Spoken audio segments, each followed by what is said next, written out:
आपलं शहर आता स्मार्ट होत आहे। मग तुम्ही कधी स्मार्ट होताय? स्मार्ट न्यूजचे यूट्यूब चॅनल सबस्क्राइब करा, स्मार्ट बना। नोटिफिकेशनसाठी बेल आइकॉन पर क्लिक करा।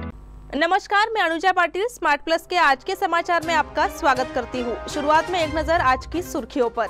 बागियों का नया कदम, समूह को दिया बाला साहेब का नाम। मुंबई आतंकी हमले का मास्टरमाइंड पाकिस्तान में गिरफ्तार। चैम्बर ऑफ कॉमर्स की ओर से जिलाधिकारी से चर्चा।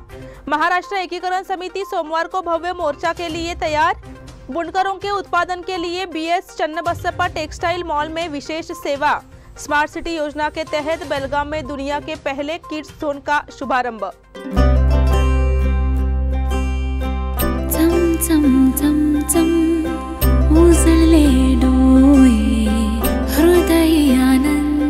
BS Channabasappa and Sons, the Textile Mall, grand opening on 26th June at Tilakwadi, Belagavi.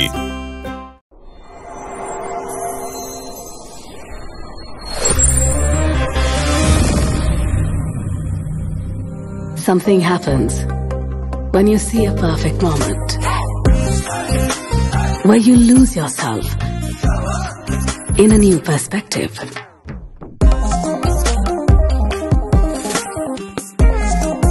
A strange energy runs through your mind the moment you see those shining eyes.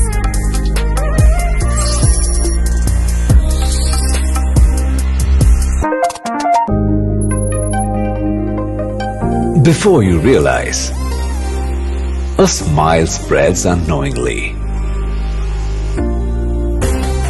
The heart beats rapidly. Finding the right moment is like finding the right partner. One click and it's yours. The all-new Z62. और अब समाचार विस्तार से। पिछले कुछ दिनों में देखा गया है कि शिवसेना के 40 विधायकों ने एकनाथ शिंदे के साथ मिलकर बगावत की और पार्टी को चुनौती दी। अब तक यह अनुमान लगाया गया था कि समूह मुंबई लौट सकता है और पार्टी के साथ समझौता कर सकता है। हालांकि उस भविष्यवाणी को अब धाराशाही कर दिया गया है, जिससे यह स्पष्ट हो गया है कि निकट भविष्य में एक नई सरकार के उभरने की संभावना है। इस बीच जानकारी सामने आई है कि एकनाथ शिंदे समूह का नाम तय कर दिया गया है। इस समूह ने अपना नाम शिवसेना बाला साहेब समूह रखा है। जल्द ही नाम को लेकर घोषणा की जाएगी।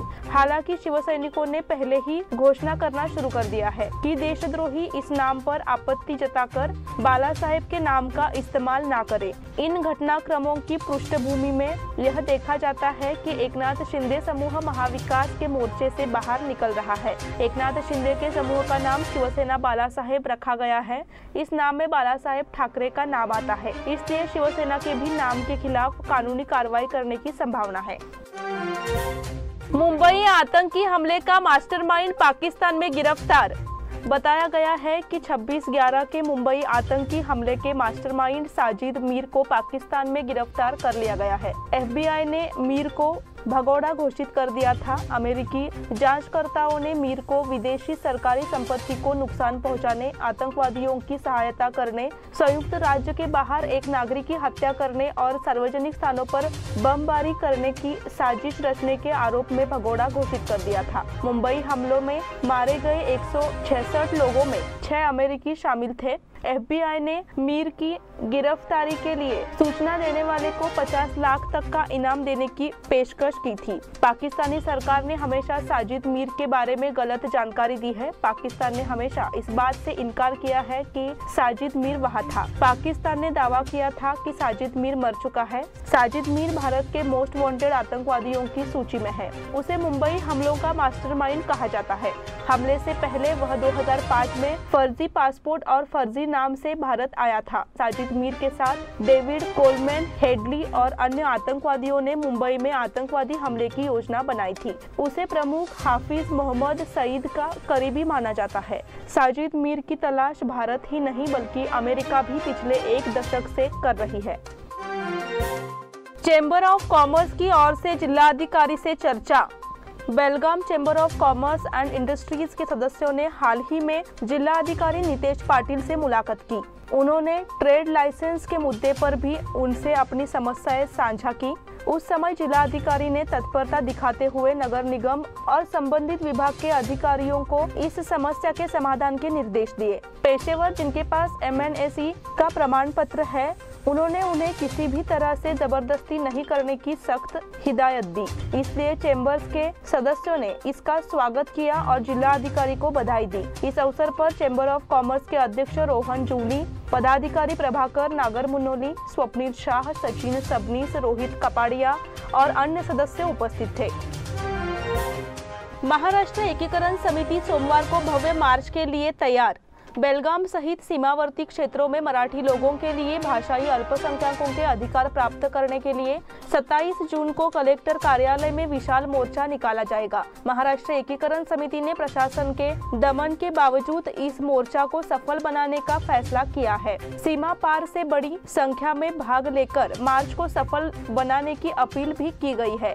महाराष्ट्र एकीकरण समिति की सभी घटक समितियों ने बड़ी संख्या में इस मार्च में भाग लेने का संकल्प व्यक्त किया है।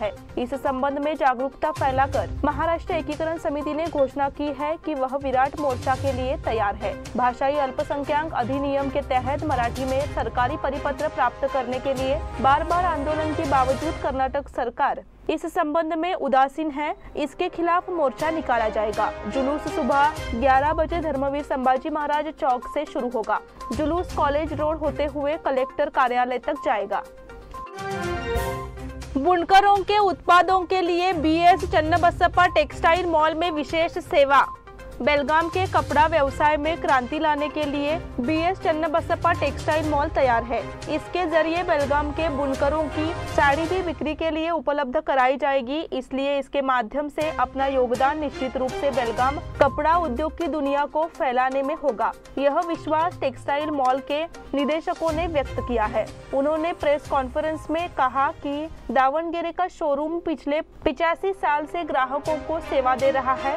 उस समय और राज्यों में से बड़ी संख्या में ग्राहक यहाँ आ रहे थे। उन्होंने बेलगाम में सेल्स सेंटर शुरू करने की उम्मीद जताई थी। इसलिए हुबली की जगह बेलगाम में सेंटर बनाया जा रहा है। इस केंद्र में कपड़ों से संबंधित सभी सामान की बिक्री होगी। इस शोरूम के माध्यम से बेलगाम के कारोबार में एक नए युग की शुरुआत हो रही है। इसका उद्घाटन 26 तारीख को सुबह 10:30 बजे राज्य के मुख्यमंत्री बसवराज बोम्मई और गोवा के मुख्यमंत्री डॉक्टर प्रमोद सावंत करेंगे। इस समय निदेशक BS चंद्रशेखर, BS शिवकुमार और अन्य सदस्य उपस्थित थे। स्मार्ट सिटी योजना के तहत बेलगाम में दुनिया के पहले किड्स जोन का शुभारंभ। स्मार्ट सिटी प्रोजेक्ट के तहत बने दुनिया के पहले किड्स जोन का शनिवार को उद्घाटन हुआ। सांसद मंगला आंगड़ी और बेलगाम दक्षिण के विधायक अभय पाटिल की मौजूदगी में उद्घाटन समारोह हुआ। शाहपुर में छत्रपति शिवाजी उद्यान के पास रविंद्र कौशिक ई-लाइब्रेरी के नवनिर्माण केंद्र पर किड्स जोन बनाया गया है। केंद्र के दूसरे चरण के विस्तार के हिस्से के रूप में पुस्तकालय नई तकनीकी और नई सामग्री से लैस है। प्रधानमंत्री नरेंद्र मोदी के विचार से प्रेरित होकर अभय पाटिल ने नागरिकों को यह अत्याधुनिक सुविधा प्रदान की है। हमने जो किड्स जोन बनाया है वह बच्चों को कम उम्र में पढ़ना शुरू करने में मदद करने के हमारे प्रयास का हिस्सा है। भारत के महान नेता पुस्तकालय जाते थे। पुस्तकालयों ने कई नेताओं का निर्माण किया। अभय पाटिल ने कहा, हमने जो रविंद्र कौशिक ई-लाइब्रेरी बनाई है वह एक बेहतरीन उदाहरण है। अब समय हो गया है छोटे से ब्रेक का। आप देखते रहिए स्मार्ट प्लस।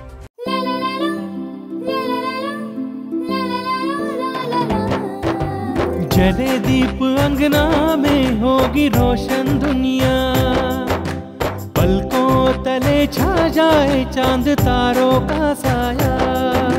रंगोली में खिले रंग खुशियों की भी तरानी, तन मन झिलमिल जाए हर पल होंगी सुहानी।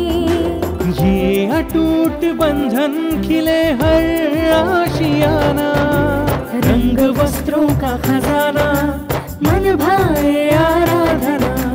रंग वस्त्रों का खजाना मन भाए आराधना।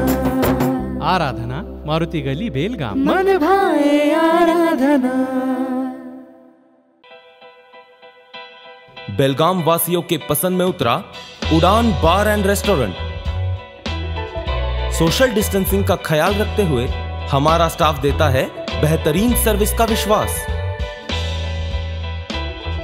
यहां है पार्टी और फंक्शन के लिए 3 आलीशान हॉल, कारपोरेट डिनर मीटिंग के लिए 3 अलग कक्ष, आईपीएल मैच देखने के लिए 3 बड़े स्क्रीन की विशेष सुविधा। इसके साथ ही साफ सुथरा किचन, जहां हमारा वेल क्वालिफाइड स्टाफ देता है क्वालिटी और हाइजीनिक फूड की गारंटी। तो फिर खाने की हो बात तो आना परिवार के साथ। उड़ान बार एंड रेस्टोरेंट, लिंगराज कॉलेज के पास, बेलगावी। फोन 0831 2435 777। ब्रेक के बाद फिर से आपका स्वागत। ऑपरेशन मदद और इनरव्हील क्लब बेलगाम ने संयुक्त रूप से माउली हाई स्कूल कनकुंबी के छात्रों को रेनकोट वितरित किए। खानापुर तालुका में कनकुंबी गांव के पास एक दूरस्थ वन गांव के माध्यम से इस पहल को लागू किया गया।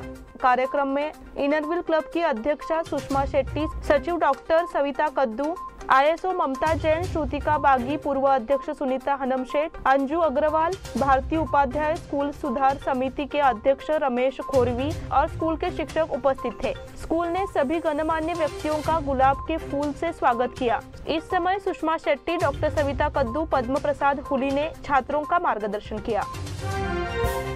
देश में आपातकालीन संकट पैदा करने के लिए कांग्रेस की आलोचना।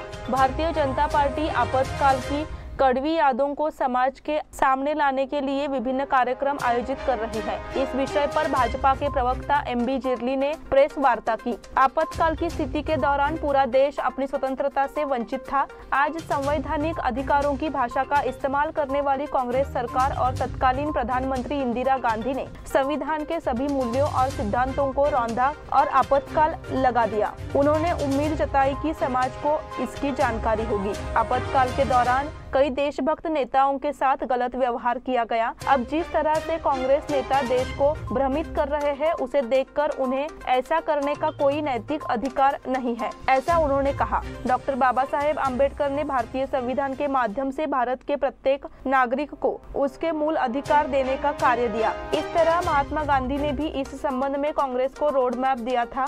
वर्तमान कांग्रेस इसे भूल चुकी है, उन्होंने ऐसी प्रतिक्रिया व्यक्त की। लेकिन राजनीतिक नेताओं द्वारा की जा रही आलोचना के बारे में आपकी क्या राय है कि देश में इसी समय अघोषित आपातकाल चल रहा है? उन्होंने इस संबंध में पत्रकारों के सवालों का जवाब देने से परहेज किया।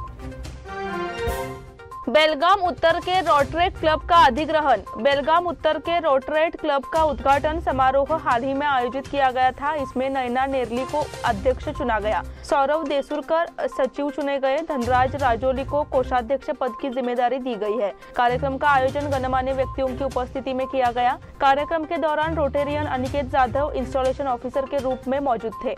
मेहुल शाह, संगीता ठाकुर और विजय गढ़वी मुख्य अतिथि थे। निवर्तमान अध्यक्ष मारिया सावर ने क्लब की गतिविधियों की जानकारी दी। उन्होंने नए पदाधिकारियों को सूत्र भी सौंपे और उत्कृष्ट प्रदर्शन के लिए प्रमाण पत्र वितरित किया। इसमें बड़ी संख्या में रोटरेक्ट और रोटरी पदाधिकारियों ने भाग लिया। पुल पर आया बारिश का पानी, सामाजिक कार्यकर्ता ने दूर किया।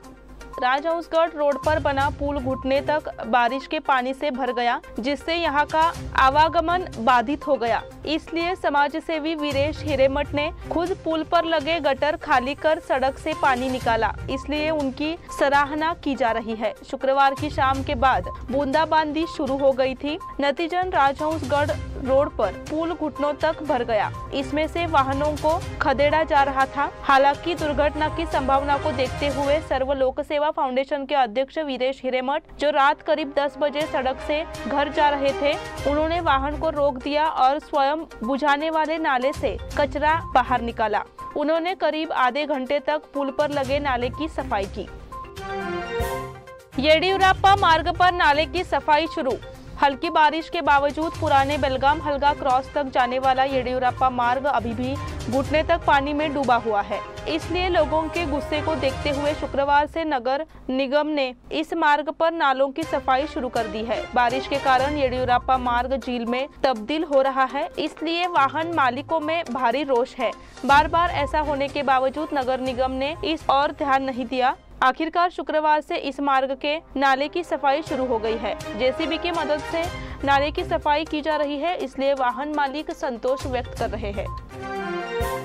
उमेश कत्ती को मंत्रिमंडल से हटाने की मांग। राज्य के मंत्री उमेश कत्ती को मंत्रिमंडल से हटाने की मांग कर्नाटक प्रदेश कांग्रेस अध्यक्ष डीके शिवकुमार ने की है। मंत्री उमेश कत्ती ने कहा कि लोकसभा चुनाव के बाद कर्नाटक का बंटवारा हो जाएगा। कत्ती ने इससे पहले भी कर्नाटक के बंटवारे पर बयान दिया था। अब एक बार फिर उन्होंने विवाद खड़ा कर दिया है। उनके बार बार बयान देने के बाद भी प्रदेश भाजपा ने संज्ञान नहीं लिया है। कर्नाटक में पैदा होकर यहाँ रहकर राज्य को तोड़ने के लिए भाषा का इस्तेमाल किया जा रहा है। उत्तर कर्नाटक कभी अलग नहीं होगा, ऐसा डीके शिवकुमार द्वारा ट्वीट में कहा गया है।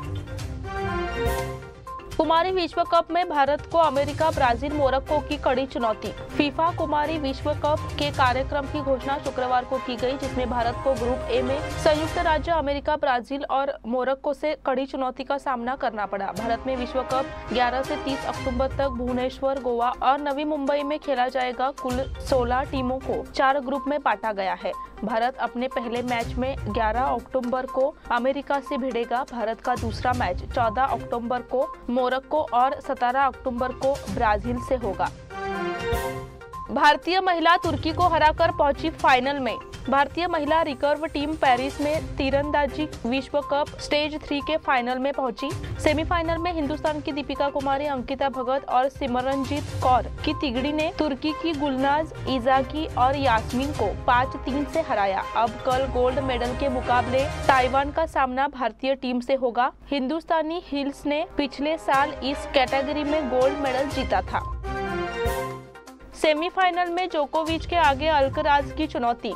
सर्बिया के नोवाक जोकोविच और 22 बार के ग्रैंड स्लैम विजेता स्पेन के राफेल नदाल आगामी विंबलडन टेनिस टूर्नामेंट के पहले दौर में गैर वरीयता प्राप्त खिलाड़ियों से भिड़ेंगे, जबकि वापसी करने वाली सेरेना विलियम्स का सामना 113वीं रैंकिंग के हार्मनी 10 से होगा। विंबलडन टेनिस टूर्नामेंट के कार्यक्रम की घोषणा शुक्रवार को की गई। पुरुष एकल में जोकोविच पहले दौर में कोरिया के सोनवो कोन से भिड़ेंगे, जबकि नदाल का सामना अर्जेंटीना के फ्रांसिस्को सेरुंडोलो से होगा।